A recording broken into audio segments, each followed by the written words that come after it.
রাসূল সাল্লাল্লাহু আলাইহি ওয়াসাল্লামের মোট স্ত্রীর সংখ্যা ছিল 13 জন। পয়েন্টগুলো জেনে রাখেন। প্রথম স্ত্রী খাদিজা রাদিয়াল্লাহু তাআলা আনহা। খাদিজা রাদিয়াল্লাহু তাআলা আনহা যতদিন বেঁচে ছিলেন তখন তিনি আর কোনো বিয়ে করেন নাই। খাদিজা রাদিয়াল্লাহু তাআলা আনহা মৃত্যুবরণ করার পরে তিনি বাকি স্ত্রীদের বিয়ে করেছেন। খাদিজার ঘরে 6 সন্তান, 4টা কন্যা, 2টা ছেলে।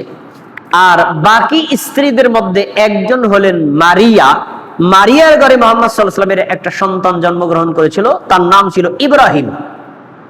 এই ইব্রাহিম ছোট্ট বয়সে আবার মৃত্যুবরণ করে। রাসূল সাল্লাল্লাহু আলাইহি ওয়াসাল্লাম যখন মৃত্যুবরণ করেন তখন মৃত্যুর সময় তার কোনো সন্তান বেঁচে ছিলেন না। এর আগে সবাই মারা যান, একজন বেঁচে ছিলেন, ফাতেমা। রাসূলের মৃত্যুর 6 মাস পরে ফাতেমাও মৃত্যুবরণ করেন।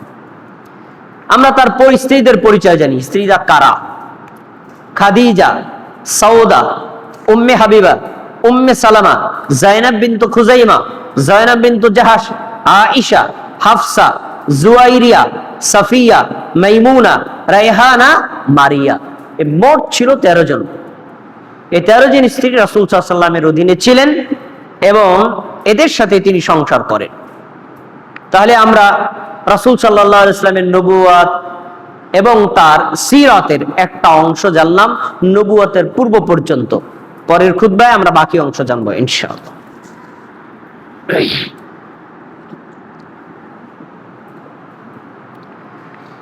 রাসূলুল্লাহ সাল্লাল্লাহু আলাইহি সাল্লাম পৃথিবীতে বেঁচে ছিলেন মোট 63 বছর। নবুয়ত লাভ করেছিলেন 40তম বছরে। তাহলে নবুয়তের আগে গেল কয় বছর? 40 বছর। নবুয়ত পাওয়ার পরে তিনি বেঁচে ছিলেন 23 বছর। এই 23 বছরটা 2 ভাগে ভাগ, মাক্কি জীবন আর মাদানী জীবন। মাক্কি জীবন ছিল 13 বছর আর মাদানী জীবন ছিল 10 বছর। নবুয়তটা শোনেন, 40 বছর বয়সে একাকী থাকা, চিন্তা করা, নির্জনতা তিনি পছন্দ করতেন। মক্কার 2 মাইল দূরে হেরা পাহাড়ের গুহায় তিনি নিয়মিত ইবাদত করতেন। কিন্তু আমাদের সমাজে বলা হয় তিনি সেখানে ধ্যানে মগ্ন ছিলেন। এ কথা সত্য না।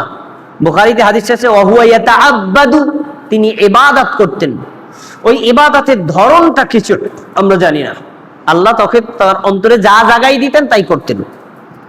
40 বছর পূর্ণ হওয়ার রাতেই তিনি